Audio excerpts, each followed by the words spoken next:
மருத்துவ படிப்பிற்கு நுழைவுத் தேர்வு வேண்டாம் என பிரதமர் மோடிக்கு முதல்வர் விஜய் கடிதம் எழுதியுள்ளார்.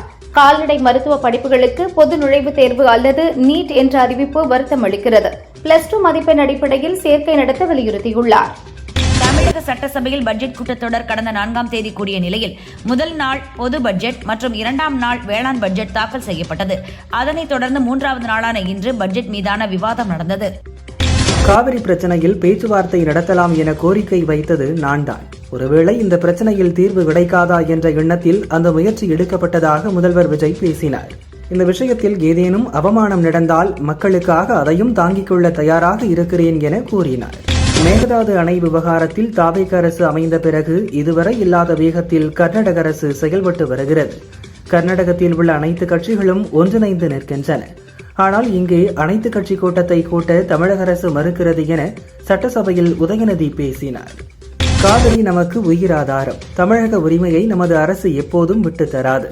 எந்த கட்சிக்கு இதில் பெருமை என்பதெல்லாம் பார்க்கக்கூடாது என்பதை நினைவுபடுத்துகிறேன். சட்டப்படி அணுகுவோம் என சட்டசபையில் முதல்வர் விஜய் கூறினார். காவிரி பிரச்சனையில் தீர்வு காணவே பெங்களூரு செல்ல முடிவு எடுத்ததாக முதல்வர் விஜய் சட்டசபையில் விளக்கமளித்தார். பகை நாடுகளை பேசி தீர்க்கும்போது பக்கத்து மாநிலத்தோடு பேசி பார்த்தால் என்னன்னுதான் நினைச்சேன் என்றும் அவர் கூறினார். சட்டசபையில் பேசிய எதிர்க்கட்சித் தலைவர் உதயநிதி மேகதாதுவில் அணை கட்ட கர்நாடக அரசு முயற்சித்து வருகிறது. ஆனால் தமிழக அரசு காவிரி விவகாரத்தில் இதுவரை என்ன செய்தது என்று கேள்வி எழுப்பினார். காவிரி விவகாரத்தில் சீப் பாலிடிக்ஸ் செய்ய விரும்பவில்லை என எதிர்க்கட்சித் தலைவர் உதயநிதியின் கேள்விக்கு முதல்வர் விஜய் பதிலளித்தார். தொகுதி மறுவரையறையை கடந்த ஓராண்டு காலமாக எதிர்த்து வருகிறோம். அதில் எந்த மாற்றமும் இல்லை என தொகுதி மறுவரையறைக்கு ஆதரவா என்ற கேள்விக்கு எதிர்க்கட்சித் தலைவர் உதயநிதி பதிலளித்தார். காவிரி விவகாரத்தில் இந்த அரசு எந்தவித சமரசமும் செய்யாது என அமைச்சர் ஆனந்த் தெரிவித்தார். விவசாயிகளின் நலன் மற்றும் காவிரி உரிமையை பாதுகாப்பதில் அரசு உறுதியாக உள்ளது என்றார். ஊழல் செய்தால் எந்த அமைச்சரும் பதவியில் இருக்க முடியாது. நாங்கள் ₹1 கூட லஞ்சம் வாங்கவில்லை. பார்ட்டி ஃபண்ட், எம்எல்ஏ ஃபண்டும் வசூல் செய்யவில்லை என அமைச்சர் ஆதவ் சட்டசபையில் பேசினார். பழனிசாமி பேசும்போது நேரலை துண்டிக்கப்பட்டது என்று அதிமுக உறுப்பினர் வேதனைப்பட்டு கூறினார். ஆனால் ஒரு நொடி கூட நேரலையில் துண்டிக்கப்படவில்லை. அவருடைய சிரித்த முகத்தை மக்கள் பார்த்துக் கொண்டிருக்கிறார்கள் என அமைச்சர் ராஜ்மோகன் பதிலளித்தார். திமுக அரசின் நிர்வாக தோல்வியால் தமிழகத்தில் உள்ள ஒவ்வொருவர் தலையிலும் ₹1.28 லட்சம் கடன் உள்ளதாக நிதியமைச்சர் மரிய வில்சன் தெரிவித்தார். கர்நாடகாவில் இருந்து தண்ணீர் திறக்காததால் தமிழகத்தில் 1 லட்சம் ஏக்கர் பயிர்கள் தண்ணீரின்றி கருகி சேதமடைந்துள்ளன. பாதிக்கப்பட்ட விவசாயிகளுக்கு அரசு உரிய நிவாரணம் வழங்க வேண்டும் என சட்டசபையில் எடப்பாடி பழனிசாமி வலியுறுத்தியுள்ளார். காவிரி விவகாரத்தில் கர்நாடக அரசிடம் மண்டியிட தேவையில்லை. இந்த பிரச்சினையில் மக்களுக்காக எந்த அவமானத்தையும் தாங்க தயார் என முதல்வர் பேசுவது ஏற்புடையது அல்ல என மார்க்சிஸ்ட் கம்யூனிஸ்ட் எம்எல்ஏ செல்லசாமி சட்டசபையில் பேசினார். எங்கே இருக்கிறார் எங்கள் தலைவர் என்று கேட்டவர்களுக்கு சொல்கிறோம். மகளிர் உரிமை தொகை வாங்குற ஒவ்வொருவரது உள்ளத்திலும் இருக்கிறார். எங்களால் தமிழகத்திற்கு மீண்டும் விடியல் கிடைக்கும் என திமுக முன்னாள் அமைச்சர் ரகுபதி சட்டசபையில் கூறினார். தமிழகத்தில் ஒவ்வொருவர் மீதும் கடன் விட்டுவிட்டு சென்றதில்தான் ஸ்டாலினை தேட வேண்டும் என்று நினைக்கிறேன் என முன்னாள் அமைச்சர் ரகுபதி கேள்விக்கு அமைச்சர் மரிய வில்சன் பதிலளித்தார். முதல்வரை இப்படி பேசியிருக்க கூடாது என்றுதான் எங்கள் தலைவர் ஸ்டாலின் அறிவுறுத்தினார். என்னை அறியாமல் வந்த வார்த்தை, அருள் கூர்ந்து நான் பேசியதை மறந்து விடுங்கள் என சட்டசபையில் திமுக எம்எல்ஏ மார்க்கண்டேயன் கூறினார். அதிமுக கொண்டு வந்த பல்வேறு நலத்திட்டங்களை தாவேக அரசு ஸ்டிக்கர் ஒட்டி மீண்டும் அறிவித்துள்ளதாக அதிமுக எம்எல்ஏ அக்ரி கிருஷ்ணமூர்த்தி சட்டசபையில் பேசினார். கடந்த 60 ஆண்டுகளாக இருந்து வந்த பெரும்பாலான திட்டங்கள் கடந்த ஆட்சியில் நிறுத்தப்பட்டன. தாவேக ஆட்சிக்கு வந்த பிறகு புதிய செயல் வடிவம் கொடுக்கப்பட்டு செயல்படுத்தப்பட்டு வருவதாக அக்ரி கிருஷ்ணமூர்த்தி கேள்விக்கு அமைச்சர் நிர்மல்குமார் பதிலளித்தார். டாஸ்மாக் துறையில் முந்தைய காலங்களில் நடைபெற்ற ஊழல்களையும் முறைகேடுகளையும் குறைத்ததாலேயே கடைகள் மூடப்பட்ட போதிலும் அரசின் வருவாய் தானாக உயர்ந்து கொண்டே செல்கிறது என சட்டசபையில் அமைச்சர் விக்னேஷ் கூறினார். காவிரி பிரச்சனையை தீர்க்க முதல்வர் கர்நாடகாவிற்கு செல்ல தயங்காதீர்கள். உங்களுக்கு சிறு அவமரியாதை அங்கு ஏற்பட்டாலும் ஒட்டுமொத்த தமிழகமும் உங்களுக்கு பின்னால் நிற்கும் என பிரேமலதா தெரிவித்துள்ளார். தமிழகத்திற்கு நியாயமான வரி பகிர்வை மத்திய அரசு வழங்க வேண்டும் என்று சட்டசபையில் இன்று தீர்மானம் நிறைவேற்றப்பட்டது. கைத்தறி தினத்தை ஒட்டி தமிழக அரசின் கைத்தறித்துறை ஏற்பாடு செய்த ஹேண்ட்டெக்ஸ் 2026 கண்காட்சியை முதல்வர் விஜய் தொடங்கி வைத்தார். தொடர்ந்து வெற்றித்தறி விற்பனை நிலையம் மற்றும் மின் வணிக தளத்தையும் தொடங்கி வைத்தார். சென்னை தலைமைச் செயலகத்தில் விவசாய சங்க பிரதிநிதிகளுடன் அமைச்சர்கள் செங்கோட்டையன், ஆனந்த், ஆதவ், நிர்மல்குமார், ராஜமோகன் உள்ளிட்டோர் ஆலோசனை நடத்தினர். திட்டங்களிலிருந்து கருணாநிதியின் பெயரை நீக்குவது எளிதாக இருக்கலாம், ஆனால் நவீன தமிழகத்தின் வரலாற்றை மாற்றி எழுத எவராலும் முடியாது என திமுக எம்பி கனிமொழி கூறியுள்ளார். தாவேக்கா எம்எல்ஏ இளையராஜாவிடம் குதிரை பேரம் நடத்திய வழக்கில் கைதான 14 பேரில் 13 பேருக்கு ஜாமீன் வழங்கப்பட்ட நிலையில் தற்போது கிருஷ்ணன் என்பவருக்கும் ஜாமீன் வழங்கி சென்னை ஹைகோர்ட் உத்தரவிட்டுள்ளது. முதல்வர் விஜயின் மனைவி சங்கீதா தனது விவாகரத்து மனுவை வாபஸ் பெற்றதால் வழக்கை செங்கல்பட்டு கோர்ட் முடித்து வைத்தது. புதுச்சேரியில் 2026-2027 ஆண்டுக்கு 14,300 கோடி ரூபாய்க்கு பட்ஜெட் போடுவதற்கு மத்திய அரசு அனுமதி அளித்துள்ளது. இதனையடுத்து வரும் 24ஆம் தேதி பட்ஜெட் கூட்டத்தொடர் கூடுவதாக தற்காலிக சபாநாயகர் அன்பழகன் அறிவித்தார். பழனி முருகன் கோயில் நில மோசடி வழக்கில் கைது செய்யப்பட்ட சார்பதிவாளர் ஜஸ்டின் மணிகண்டன் நெஞ்சுவலி மற்றும் உடல்நலக் குறைவு காரணமாக திண்டுக்கல் அரசு மருத்துவக் கல்லூரி மருத்துவமனை ICU பிரிவில் அனுமதிக்கப்பட்டுள்ளார். பஞ்சாபில் அடுத்த ஆண்டு சட்டசபை தேர்தல் நடைபெற உள்ள நிலையில் சிரோன்மணி அகாலி தளம் கட்சித் தலைவர் சுக்பீர் சிங் பாதல் பிரதமர் மோடியை சந்தித்து பேசினார். இதனால் பாரதிய ஜனதாவுடன் அக்கட்சி கூட்டணி அமைக்க உள்ளதா என்ற யூகம் எழுந்துள்ளது. நாட்டின் தலைநகரின் இயல்பு வாழ்க்கை தொடர் போராட்டங்களால் முடங்கக்கூடாது, தேவையற்ற நெருக்கடிக்கும் பாதிப்புக்கும் உள்ளாகும் ஜந்தர் மந்தர் போராட்ட களத்தை மூடுவது குறித்து ஏன் பரிசீலிக்க கூடாது என டெல்லி ஹைகோர்ட் நீதிபதி அமித் மகாஜன் மத்திய அரசுக்கு கேள்வி எழுப்பியுள்ளார். தாய்லாந்து பள்ளியில் மாணவன் நடத்திய துப்பாக்கிச் சூட்டில் 3 ஆசிரியர்கள் 3 மாணவர்கள் என மொத்தம் 6 பேர் சுட்டுக் கொல்லப்பட்டனர். துப்பாக்கிச்சூடு நடத்திய மாணவனும் தன்னைத்தானே சுட்டு தற்கொலை செய்து கொண்டதாக போலீசார் தெரிவித்தனர். கேரள மாநிலத்தில் தொடர்ந்து கனமழை பெய்து வரும் நிலையில் பத்தனம்திட்டா, கோட்டயம், இடுக்கி, கண்ணூர், காசர்கோடு, வயநாடு, மலப்புரம் மற்றும் கோழிக்கோடு உள்ளிட்ட 8 மாவட்டங்களுக்கு ஆரஞ்சு அலர்ட் விடுக்கப்பட்டுள்ளது. கேரளாவில் பெய்து வரும் தொடர் மழை காரணமாக பாதுகாப்பு முன்னெச்சரிக்கை நடவடிக்கை காரணமாக 7 மாவட்டங்களில் பள்ளி மற்றும் கல்லூரிகளுக்கு விடுமுறை அறிவிக்கப்பட்டுள்ளது. தேசிய கைத்தறி தினத்தை முன்னிட்டு கைத்தறி பொருட்களை வாங்குமாறும் நெசவாளர்களுக்கு ஆதரவான வீடியோக்களை பகிருமாறும் மக்களை பிரதமர் மோடி வலியுறுத்தினார். தமிழகத்தில் கவர்னர் பங்கேற்கும் பல்கலைக்கழகங்கள் மற்றும் அரசு விழாக்களில் தொடர்ந்து 3வது இடத்துக்கு தள்ளப்படும் தமிழ்தாய் வாழ்த்துக்கு முன்னுரிமை வழங்க கோரி இண்டி கூட்டணியைச் சேர்ந்த 21 எம்பிக்கள் கவர்னர் ராஜேந்திர விஸ்வநாத் அர்லேக்கருக்கு கூட்டாக கடிதம் எழுதியுள்ளனர். தேசிய தேர்வு முகமை நியமித்த 3 துறைசார் வல்லுநர்கள் பணத்திற்காக 2026 நீட் தேர்வு வினாத்தாள்களை கசியவிட உடந்தையாக இருந்ததாக தெரிவித்து சிபிஐ குற்றப்பத்திரிகை தாக்கல் செய்துள்ளது. மருத்துவ மாணவர்கள் கட்டாய கிராம சேவை செய்வதற்கு சீரான கொள்கை தேவை. நாடு முழுவதும் சீரான கொள்கையை மத்திய அரசு உருவாக்க வேண்டும் என 1 வருட கிராம சேவை கட்டாயம் என்ற கர்நாடக அரசின் உத்தரவை எதிர்த்த வழக்கில் சுப்ரீம் கோர்ட் அறிவுறுத்தியுள்ளது. தொகுதி மறுவரையறை விவகாரம் குறித்து ஆலோசிக்க வருகிற 8ஆம் தேதி தமிழக எம்பிக்களின் கூட்டத்துக்கு முதல்வர் விஜய் அழைப்பு விடுத்துள்ளார். தமிழக சட்டசபையின் 3வது நாளான இன்று பட்ஜெட் மீதான விவாதம் தொடங்கியுள்ள நிலையில் காவிரி பிரச்சினையை கையில் எடுத்த திமுக ஒத்திவைப்பு தீர்மானம் கொண்டு வந்துள்ளது.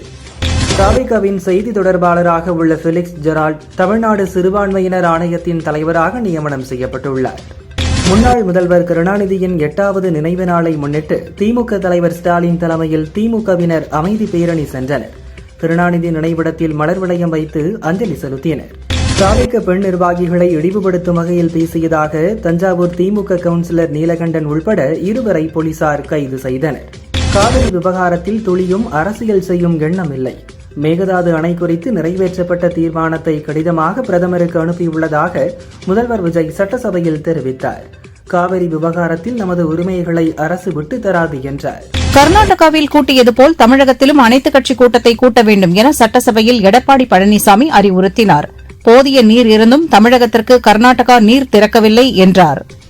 பயிர்க்கடன் தள்ளுபடி செய்ய எவ்வளவு காலம் ஆகும் என அரசு தெளிவுபடுத்த வேண்டும் என சட்டசபையில் எதிர்க்கட்சித் தலைவர் உதயநிதி கேள்வி எழுப்பியுள்ளார்.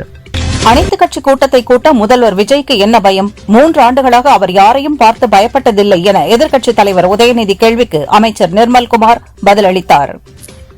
தமிழகத்தில் இருந்து 4 கிலோமீட்டர் தொலைவில் மேகதாது அணை கட்ட கர்நாடக அரசு முயற்சிக்கிறது. அனைத்துக் கட்சி கூட்டத்தை கூட்டி ஒத்த முடிவோடு நாம் டில்லிக்கு செல்ல வேண்டும் என சட்டசபையில் பாமக எம்எல்ஏ சௌமியா அன்புமணி வலியுறுத்தினார்.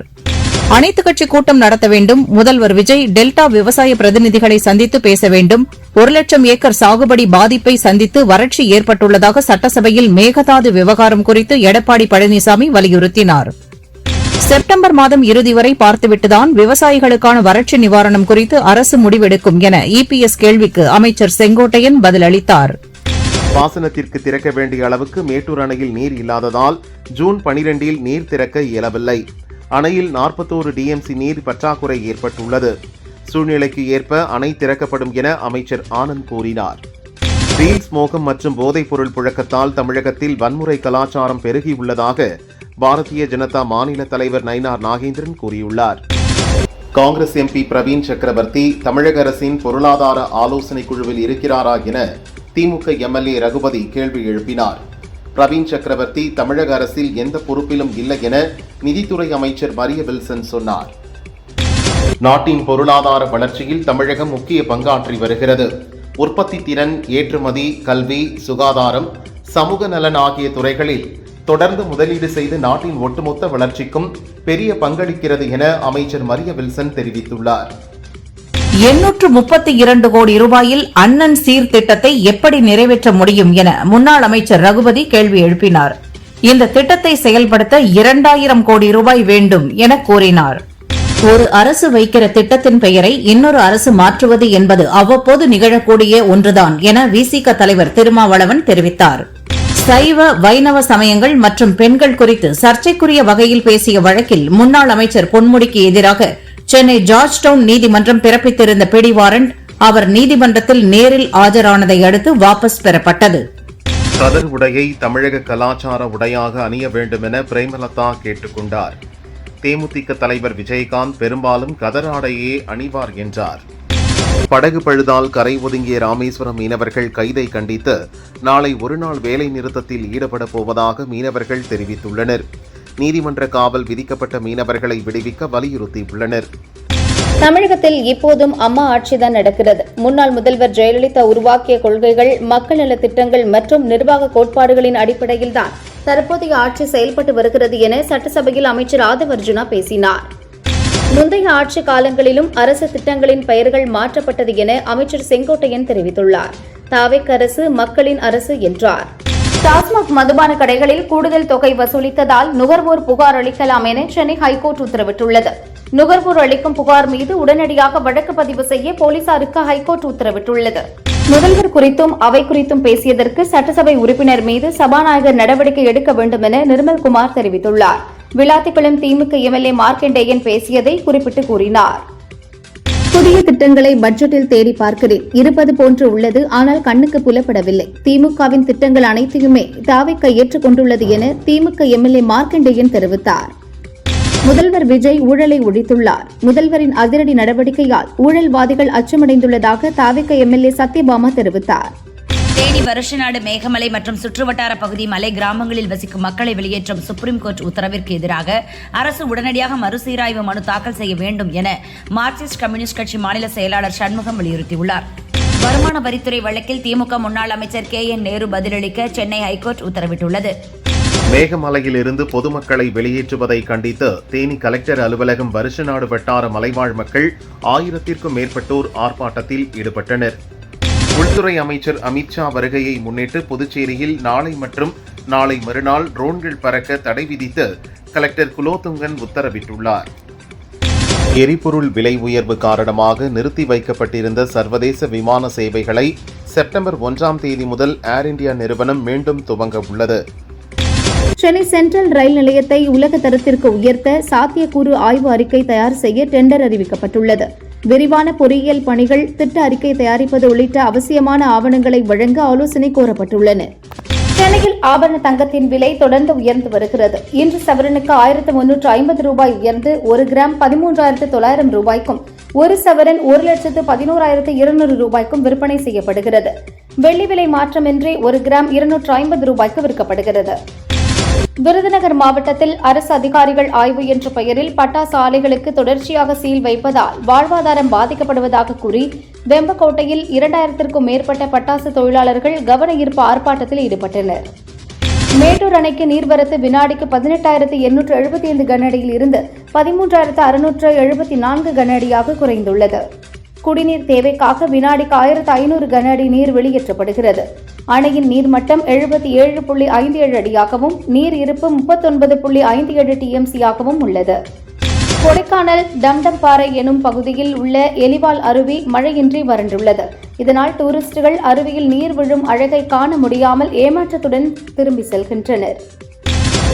விருதுநகர் காய்ச்சக்கார அம்மன் கோவிலில் பாரதிய ஜனதா கிழக்கு மாவட்ட அமைப்பாளர் தினேஷ் ராஜா தலைமையில் பாரதிய ஜனதாவினர் மழை வேண்டி கூழ் ஊற்றி வழிபாடு செய்தனர்.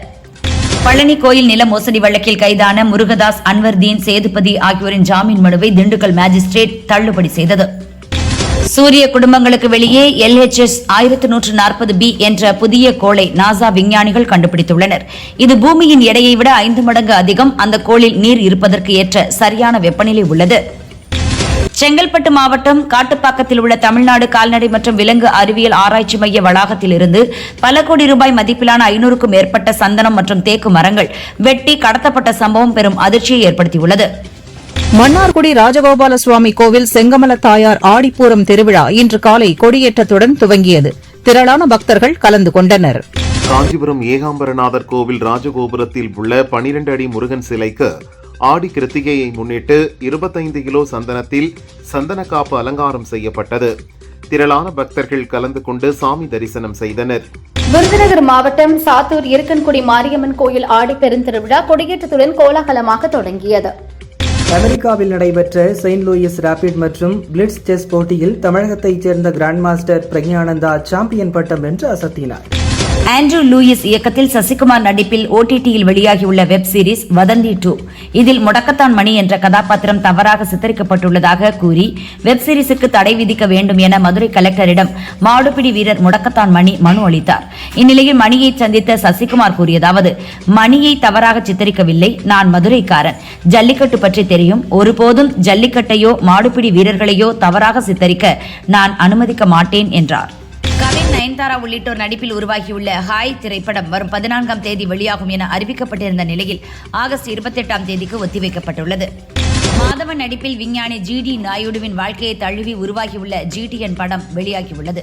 முன்னதாக இவர் அளித்த பேட்டியில் தமிழகத்தில் நிறைய நல்ல விஷயங்கள் நடக்கின்றன, சிறப்பான ஆட்சி நடக்கிறது, எனக்கு விஜயை நன்றாக தெரியும், என் நண்பர் விஜய் முதல்வர் விஜய் ஆகியிருக்கிறார் என்று என்னால் பெருமையுடன் சொல்ல முடியும் என்றார்.